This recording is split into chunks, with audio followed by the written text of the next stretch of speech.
মৌমিতার উপরে ঝাঁপিয়ে পড়ে 18 থেকে 20 জন নির্মম ভাবে তাকে ভোগ করে। তার শরীরের মধ্যে 113টি কামড়ের দাগ পাওয়া যায়। তার গলার এই হাতটা ভেঙে যায়। তার শরীর থেকে 150 গ্রাম বীর্য পাওয়া যায়। তার একটি সুন্দর সাজানো গুছানো জীবন ছিল। হঠাৎ করে একদিন দুপুরবেলা খাবার শেষে তার বান্ধবীরা বলল, চলো একটু বিশ্রাম নিতে যাই। সেই বিশ্রাম নেওয়াটাই যে তার জীবনের শেষ বিশ্রাম হবে সেটা মৌমিতা কখনো চিন্তাও করতে পারেনি। তারই মেয়ে বান্ধবী দুজন কলিগ তাকে ওইখানে নিয়ে যায়। এক পর্যায়ে কিছু সংখ্যক ছেলেরা ওইখানে চলে আসে। তার কলিগ বান্ধবী তাকে এইভাবে গলার মধ্যে ধরে, অন্য একজন বান্ধবী তার পায়ের মধ্যে ধরে। এরপর নির্মম ভাবে একের পর এক হায়নার দল তার উপরে নির্মম অত্যাচার চালায়। মৌমিতা চিৎকার করে কাঁদিতে চাহিয়াও করিতে পারেনি চিৎকার, কারণ তার গলার কণ্ঠস্বরটা আগে বন্ধ করে রাখা হয়েছে। 30 সেকেন্ডের অধিক সময় ধরে কারো গলার মধ্যে চেপে রাখা হইলে তার চোখ দিয়ে রক্ত বের হয়ে যায়। হ্যাঁ, মৌমিতার চোখ থেকে ঝরার কথা ছিল পানি, তবে ঝরেছে রক্ত। মৌমিতা শুধু তাকিয়েছিল তার মেয়ে বান্ধবী কলিকের দিকে। বারবার শুধু চোখের ইশারার মাধ্যমে বোঝাতে চেয়েছিল, তুমি একজন মেয়ে, আমিও মেয়ে। কিভাবে একজন মেয়ে হয়ে আরেকজন মেয়েকে এইভাবে হায়নার হাতে তুলে দিলাম। মৌমিতা চিৎকার করছে বারবার। ভাই, ও কাউকে বোঝাতে পারে নাই। মৌমিতা একটি ছোট্ট ভিডিওর মাধ্যমে মানুষকে একটি বার্তা পৌঁছে দেয়, যেখানে প্রকাশ পেয়েছিল তার সাথে ঘটে যাওয়া কিছু নির্মমতা। এরপর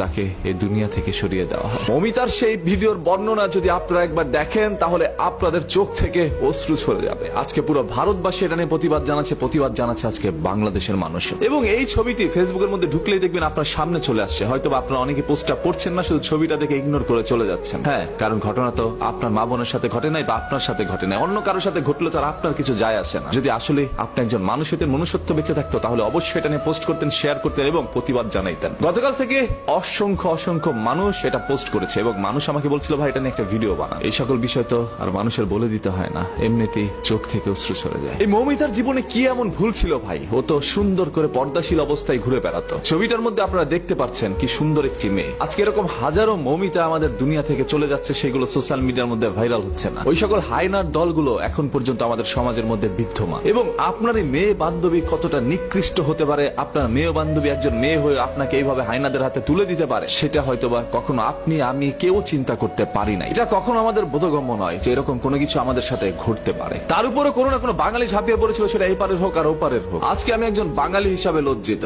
আজকে কণ্ঠস্বর দিয়ে কোনো শব্দ ব্যবহার হচ্ছে না, কারণ আমি মৌমিতার সেই বর্ণনার ভিডিওটি এখনো ভুলতে পারি না। আমার চোখে বারবার সেই দৃশ্যটি ভেসে আসছে। কি নির্মম ভাবে একজন মানুষকে এইভাবে দুনিয়া থেকে সরিয়ে দিতে পারে তারা। শুধু তাকে ভোগ করে সীমাবদ্ধ ছিল না, তার শরীরের মধ্যে 113টি কামড় দেয়, যেটা কোনো হায়না হয়তো বা ছিঁড়ে খাওয়ার সময় দেয় না। হায়না তার পেটের ক্ষুধার জ্বালায় হয়তো বা শিকার করে খায়, সেটা তার খাদ্য। ওরা কেন মৌমিতাকে ভোগ করলো? এই মৌমিতার পৃথিবী থেকে চলে যাওয়ার দৃশ্যটা এর চেয়ে ভালো তো হইতে পারতো। এরকম নির্মম ভাবে কারো যেন পৃথিবী থেকে চলে যেতে না হয়। কোন আক্রোশ থেকে এই ধরনের কাজগুলো করছে, কোন ক্ষোভ থেকে এই ধরনের কাজগুলো করছে, সেগুলো হয়তো বা বেরিয়ে আসবে। তবে আজকে যারা পথে নেমেছেন, এটার বিচার চাচ্ছেন, আপনাদের প্রত্যেকের কাছে একটা অনুরোধ করছি ভাই, যতক্ষণ না পর্যন্ত সেই সকল অপরাধীর সর্বোচ্চ শাস্তি দেওয়া না হবে প্রকাশ্যে, ততক্ষণ পর্যন্ত আপনারা রাস্তায় অবস্থান করবেন। যে যেখান থেকে পারেন এটা নিয়ে তীব্র প্রতিবাদ জানান। আদারওয়াইজ আজকে মৌমিতার সাথে, আগামীকাল আপনার সাথে, আপনার মা বোনের সাথে এরকম ঘটনা ঘটতে দেরি হবে না। আমি চাই না চোখের সামনে এরকম আর কোনো মৌমিতা জীবন দেয়।